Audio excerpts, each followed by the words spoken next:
Is Social Security collapsing under the weight of change? Are the new is the new administration, the Trump administration, causing drama? And will Social Security recipients suffer as a result? That's a lot of what I hear. I hear a lot of complaints about Social Security being destroyed internally through changes to processes and the DOGE system coming in and making things worse. So I want to talk about that today and give specifics because I've done my research and I think that some of these things might be overblown or misrepresented, God forbid. Let me bring in, speaking of misrepresentation, let me bring in Tony Shore. Welcome to the show, Tony. So have you heard the rumors that Social Security is collapsing under its own weight? Here's another truth. Social Security is dying. Yes. Oh, With I don't know Social where you got Security, that a thing from. of the past, she can't afford to retire. I'm not so sure where you got that soundbite from, but in today, we're talking early 2025 or April 2025. Have you heard that this is dying or that it's getting beat up? well, sure, and we have to address the comments. I love it. We've played that soundbite before because I love that guy's voice. He says it with such gravitas that He does. it makes you think, "Oh my gosh, that's got to be true." Yeah, if it's he says definitely it like believable. that. But then we always go on to challenge it. It's not what we're proposing, or what we're saying. And we had somebody complain, "You shouldn't play that. You shouldn't say that. Social Security is not dying. You're just feeding into the frenzy." Well, that's why we play it. I get a kick out of it. I think it's funny because that's how serious people are about, people are like, Social Security isn't going to be there. I can't count on it. So, you go from that to hopefully the truth is at least somewhere in the middle, right? I mean, they do have to change it. It does need fixing, but I don't see it going anywhere as long as people are working. They're contributing. I mean, Yeah. and people in this country will still have people working. People will still be contributing. Will the payments be as much by the time my kids get to Social Security age? Maybe not as big of a percentage of their income or of what they need in retirement. Maybe it'll be more. We don't know because we don't know what's going to be done to fix it and when.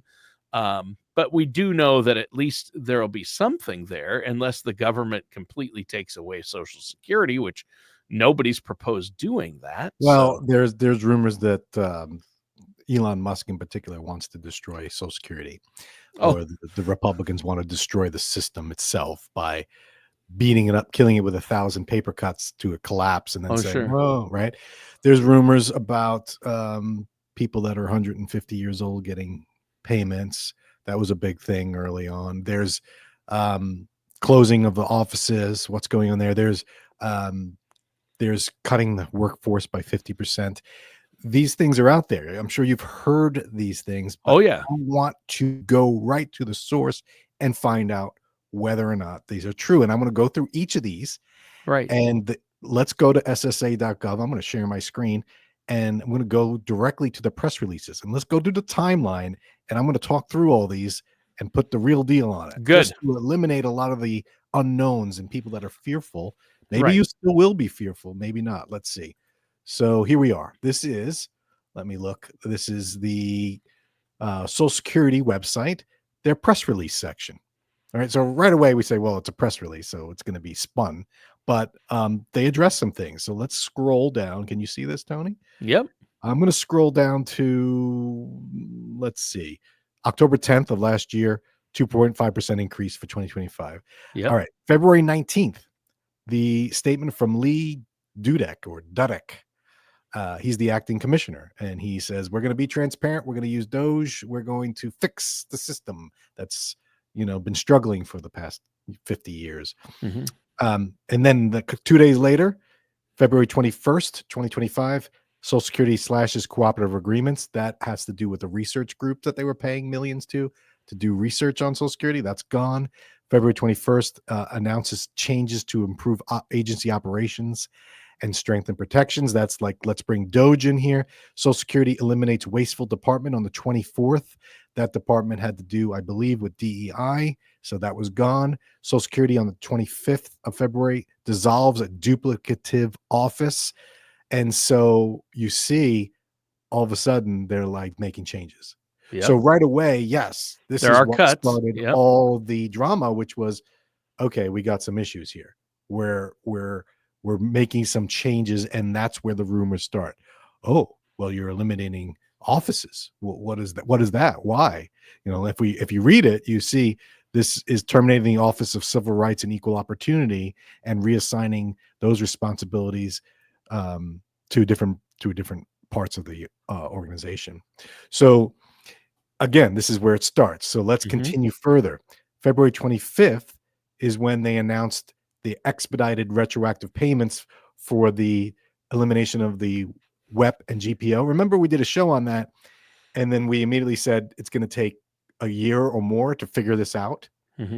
And that was like, oh, great. So now we're going to have a backlog of people that are owed money from government pension offset and windfall elimination provision. But then on February 25th, they said, we're going to speed it up and it's going to be done by April. And so that was in February. Turns out that worked. They did speed it up, which is great. Well, the increased payments, but now the back pay, I've heard, has not been paid out yet for the retroactive, the lump sum check. I actually got a call this week from someone that was watching the YouTube channel saying they got a determination letter on their back pay, and it was different than that they were expecting. But so it is happening. It's happening. It's happening. Yeah. The checks haven't went out right. yet. It's so I feel confident that it's not going to take a year as originally thought. But hope not. Yeah. February 27th, Social Security announces options to its workforce. Now, what is that? This is hey, we're looking for people to retire. Yeah. Right. Again, this is where it starts. February 28th, Social Security announces workforce and organization plans. So they said, we're going to try and get rid of staff. And everyone began. This is where the rumors started that half of the people are going to get laid off. Let me see if they address that. Let's see. So, well, some of these rumors, though, started because of tweets sent out by people involved with DOGE. Said, we're looking to cut up to 50%. They've since rolled that back and said, well, 7,000 jobs, which is nowhere near 50%. In this press release on February 28th. So I still hear from people they're cutting half the workforce. When people call, watch a show and have a question, they're like, they're cutting half the workforce. I got to pull Social Security before no one's there to run the ship. Right. And so on this February 28th press release, it says Social Security recently set a staffing target of 50,000, which is down from the current level of approximately 57. So that's a quick math, 13% decrease, not a rumor of 50% is false. So it's still a decrease, right? So people are still saying, well, I mean, 7,000 jobs is still a lot of jobs, right? But yeah, it's not 50%, right? And then they have the typical press releases. March 3rd, Social Security identifies hundreds of millions of dollars in savings. So they're cutting staff, saving money. They're changing programs, saving money. So they're promoting that. Then March 4th, Social Security pays billions in retroactive payments. Let's talk about that. That's the windfall elimination provision and government pension offset. So the average retroactive payment was $6,700. That's because Social Security Fairness Act was passed this year, but it is retroactive to January 1st, 2024. So those payments have been coming out. It's supposed to affect 3.2 million people. So payments beginning April. So we'll see. We're in April now. Are people getting their payments? So again, I think these are good things. Whereas the spin for a lot of people is it's going down. It's collapsing. I don't think it is. Here's March 5th, Tony. This is the one I wanted to talk about because this was the big one, I think, from President's, whatever you called it, State of the Union. I don't know what it was. Social Security addressing aged records. So he goes into this. Lee Dudek, the Social Security acting commissioner, goes into it and saying, we are identifying and correcting beneficiary records of people 100 years or older. And so he said, but this is the important part. While these people may not be receiving benefits, it's important to maintain accurate and complete records. So Yeah. The truth is sure they have these people in the record books, but they're not receiving benefits. right. He So made it sound like they are giving benefits out to people who are 125 who, obviously right. aren't still alive. But that's not true. Right. Yeah. And so I think Musk or Trump or both were saying, oh, we have someone that's been getting payments since before the US was founded in 1776 or whatever, very hyperbolic Yeah. statements. But I think what they addressed on this press release was, there are people on the rolls that are not yet dead that are 150 or whatever. That doesn't mean they're receiving benefits. It Right. might just be a let's fix the computer situation. Yes. So, okay, to talk about scams and in a press release, but then there was a problem. Let's see. Oh, this was a big one. March 7th, Social Security to reinstate overpayment recovery rate. Do you know that if you get Social Security overpayments, they make a mistake, they pay you too much Mhm. in the past, they go for the whole thing back. And so they withhold 100% of your next payment until they get it back. And I think during COVID, or at least during the Biden administration, that was moved from 100% clawback to 10%. So they would only withhold 10% of the overpayment. So the idea was to not say, oh, we gave you $10,000 more than we should have. You're not going to get another check, $1,000 check for 10 months. They felt that was an undue burden. Now, for me, just a practical matter, if you loan someone, it's like, here's $100. Oh, it's supposed to be a $10 bill. Well, I'm sorry, I got the 100. Yeah, but I gave you $90 too much. Give me the 90 immediately. It was a mistake. Give me the 90 immediately, Tony. But Tony would be like, well, I got some bills to pay. I'll give you $10 a month for the next $10 a month for the next 10 months or 9 months. And we square, and the government's like, fine. But now Trump's administration said no more. We're taking that back. In fact, if we scroll up to, let's see, That's too bad.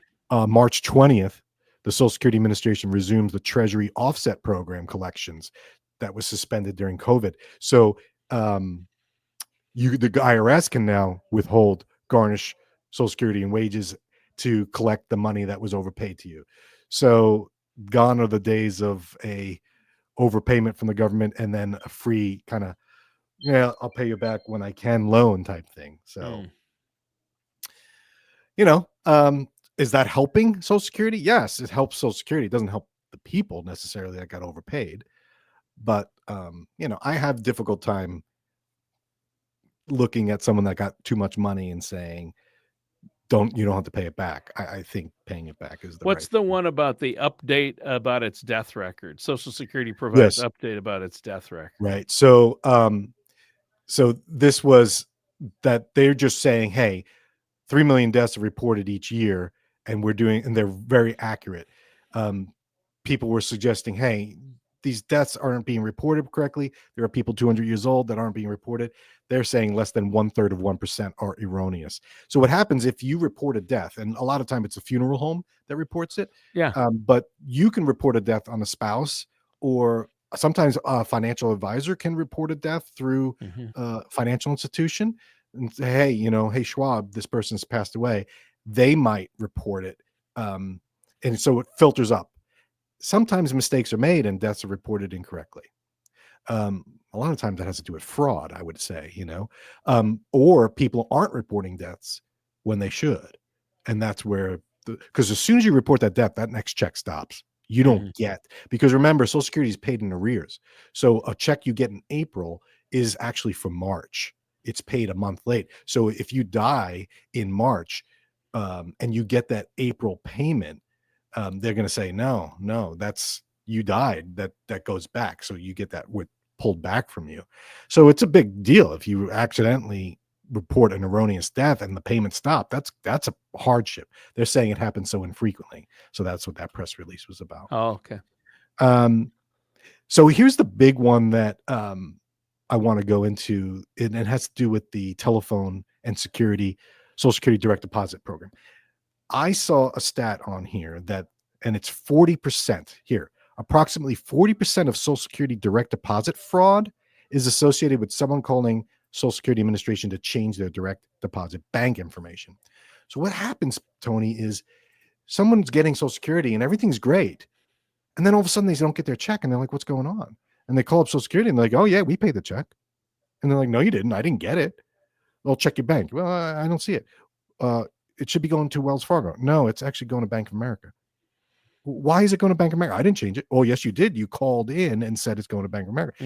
That's how fraud happens.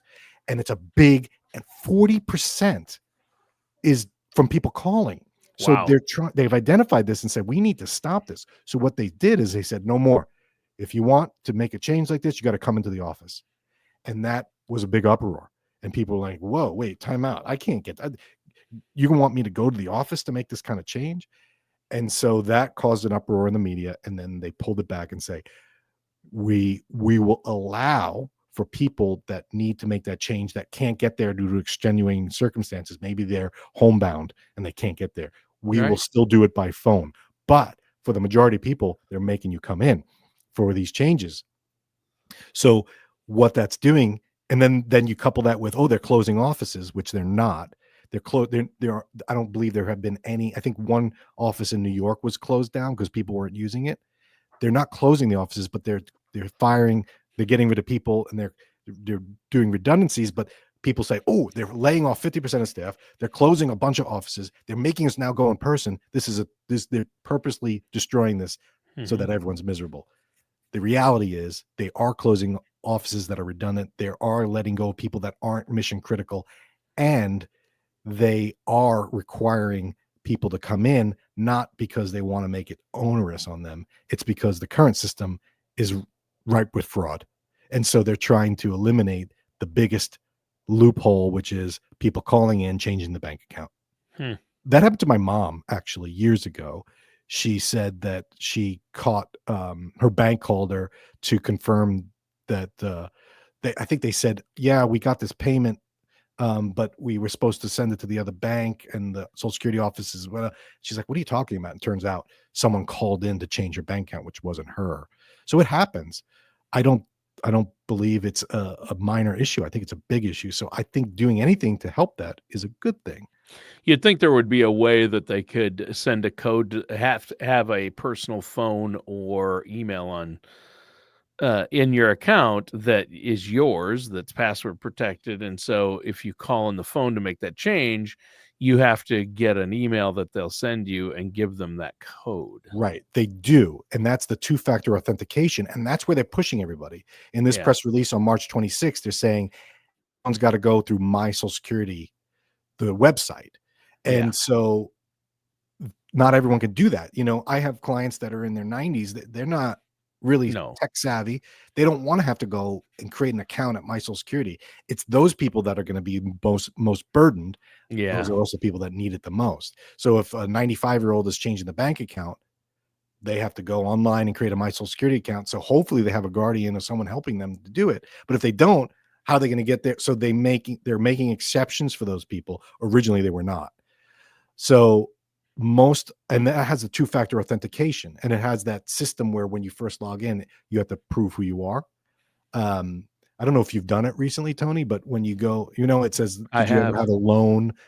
What bank account did you have? What was your first car's loan? And you have to remember. Yep. So that is helpful. They want people to use that. They don't want people to make the phone call. Right.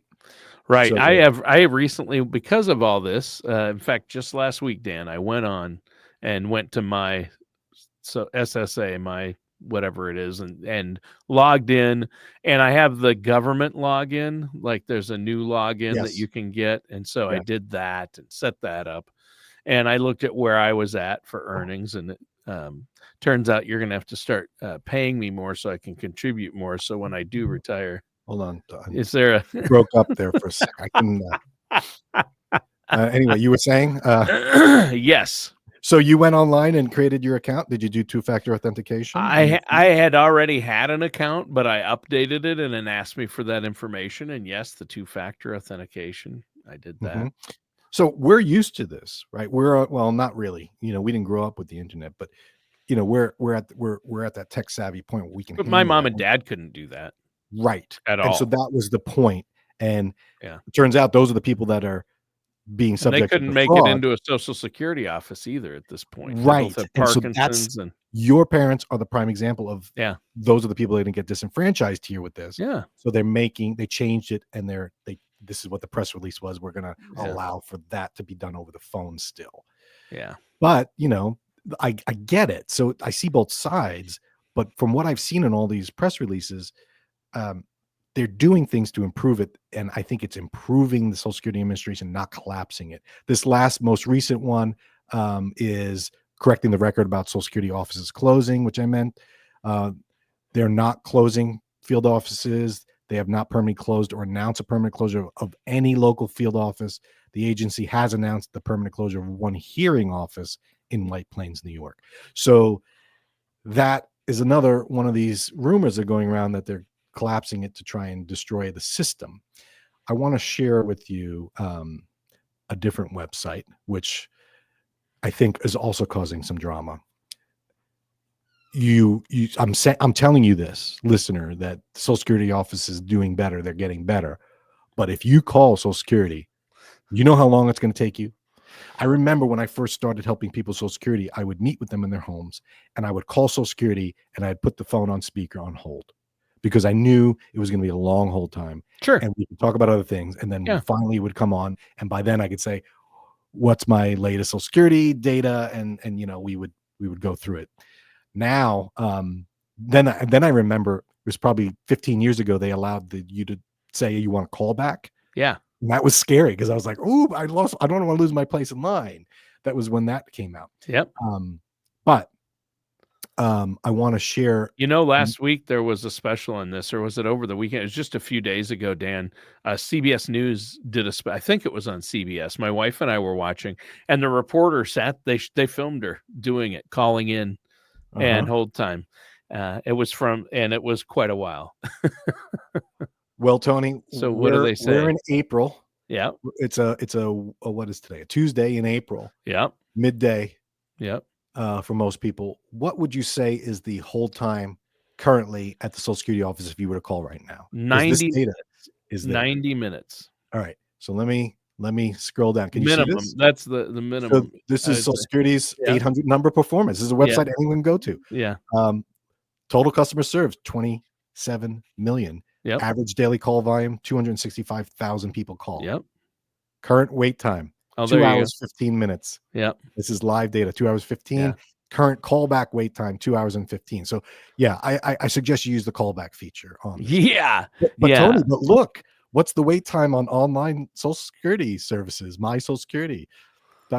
It's 0 minutes. The reporter though at different times, like during the day, they got it. They got in as the lowest time was 90 minutes, and I watched the special, and the top time was 3.5, 4 hours. Yeah, I could see so that. It can vary. Let's look at the trend on this. If we look at monthly, I guess they haven't really been collecting this data very long, but they've started in 2024, it seems. So this data is new, so we don't really have much of a trend. No, that 1 hour 30, that's a little deceptive there. Yeah. To be the peak. 7,291 people are currently waiting as we speak. That's crazy. So the average combined hold time includes calling and then getting connected back. If you say, give me a call back, is 21 minutes. Over what time period, though? I wonder. Since 2018, they have data. So it was 23 minutes in 2018. It went all the way down to 13 minutes in 2021. And then it spiked up to 36 minutes in 23. And now it's down to 21. So it's on a downward trend. But since they started collecting data, it hasn't really improved that much. We did a whole show on Social Security and the new money they were getting to improve the hold times. Hasn't really done much. It peaked right there at the beginning of COVID. See that? For sure. That's COVID. And it also peaked at the beginning of 2024. And the reason why we've had such an increase in the past couple of months is because look at that. This is the callback. So people are using the Oh, callback. yeah, that's good. When they instituted it, not many people use it, and then boom, now everyone, 75% of people, because it's like, yeah, your average hold time is gonna be 2 hours. You're like, yeah, I'll call back. I'll go get a haircut and go grocery shopping and be back in Yeah, time. exactly. So the reason why there's such a spike in calls to the Social Security office recently is because of the Social Security Fairness Act. In my opinion, it's Yes. because people are like, hey, what's going on? Why am I not receiving? When am I going to receive my WEP? There's a lack of data, and it was all brand new, and it Right. just passed in January. So they were like, how do I handle this? Of course, there's going to be a spike because of that. I think there's also a pretty big spike, and I would say that's maybe half of what's contributing, and the other half is what we're talking about on the show today. And it's people just talking the rumors, on Social Security. Oh man, I better make sure I have Social Security, or see if I can do something, or make sure, because it's been in the news all the time. Like I told you about that special. If CBS is having a reporter sit there for 2 days, and they're filming reporters calling in and looking at wait times and running it on, I don't know whether it was CBS Sunday Morning or 60 Minutes, one of those shows.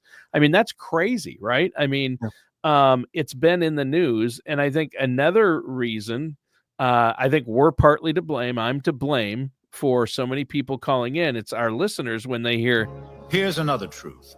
Social Security is dying. what? I better call. Yeah. And people, they call.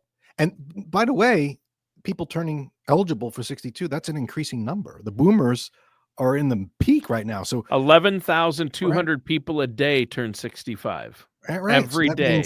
That over 10,000 are turning 62, which is now when you're eligible. So people, and they haven't gotten their statement lately. They want to double check. They have a question, and so they're calling. Yeah, I can't tell you the amount of people that called me saying, "Hey, I'm waiting. I have an appointment for Social Security.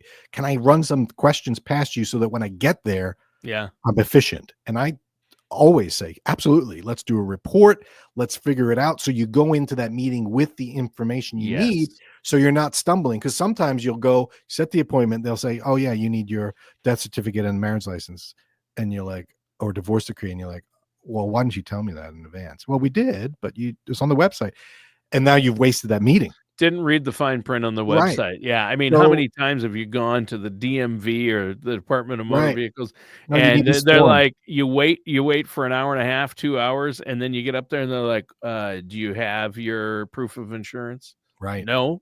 So I get the need to push people online to get quicker service, because a lot of questions are answered there. If you're filing a survivor benefit, you cannot do that online. You have to do it in person by showing the death certificate and the marriage certificate a lot of times. So you're forced to engage with them in certain instances. You can't use the online. So I know that's happening to a lot more people. So my guidance here is, one, no, Social Security is not collapsing due to the changes that are happening now. Social Security is in trouble, but that's the broader issue what we've done shows on.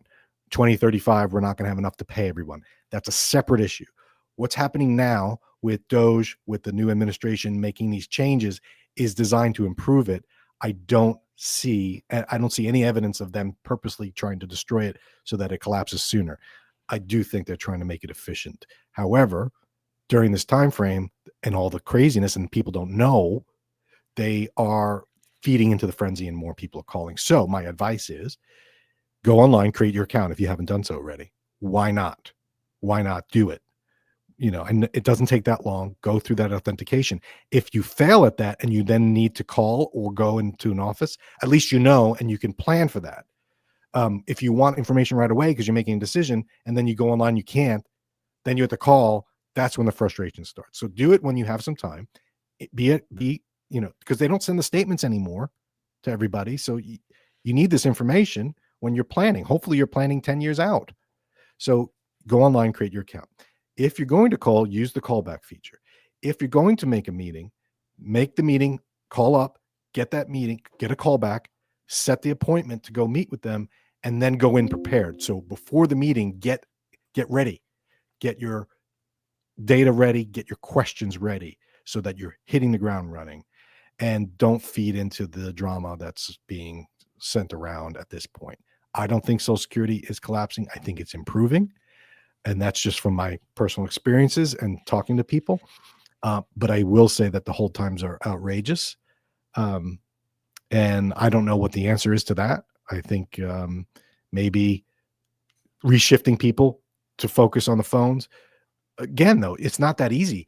Someone calls up asking about, how much government pension offset will change my payment. Or they might ask a question about, I have 2 ex-spouses and I want to figure out which one's better. Like that's not an easy answer. So you might get someone that's new that doesn't know the answer and they have to run it up to their supervisor. So, I said the average time on the phone is less than 10 minutes. So the issues are getting resolved once you actually talk to somebody. Yeah. But even if they hired 100,000 people today, or that they doubled it, they added 50,000 people to specifically help with the phones, I don't think that would solve the problem right away because those people aren't trained. So true. And then the last piece of advice that I would say is get your answer and then trust but verify. So if it doesn't ring right, it's not making sense, or it's not what you heard elsewhere, it doesn't hurt to get a second opinion about it and say, they told me this, is that right? Or call back and say, I was told this the first, or don't even say what you were told. Just say, same question, see if you get a different answer. Doesn't hurt. It's a big high stakes decision because it's a lifetime decision. There you go. Don't panic, right? Don't panic. Yep. Douglas Adams said that. Yes. Well. Very good. Or Zaphod Beeblebrook or whatever. I forget his name. What's the main character's name? Zaphod. Zaphod? Yeah. Is that his name? Zaphod. Well, that was the guy with the 2 heads. I don't know who said don't panic. That was the other guy. Yeah, I don't know if it was the main character or not. But anyway, yeah. Hitchhiker's Guide to the Galaxy. Anyway, yep. Tony. So I ask you now. Arthur Dent, yes. Good call. I have a towel. Came back. Answer the question, Tony. Do you think Social Security is collapsing or improving lately? They've made some I will give you that some things they're doing are improving. I do not think it's collapsing. I think it could be in trouble and run better, and hopefully some of these changes will help with that. I think that they've kicked the can, that they haven't done what they need to do to improve the coffers and to improve the fact to keep the payments there for everyone.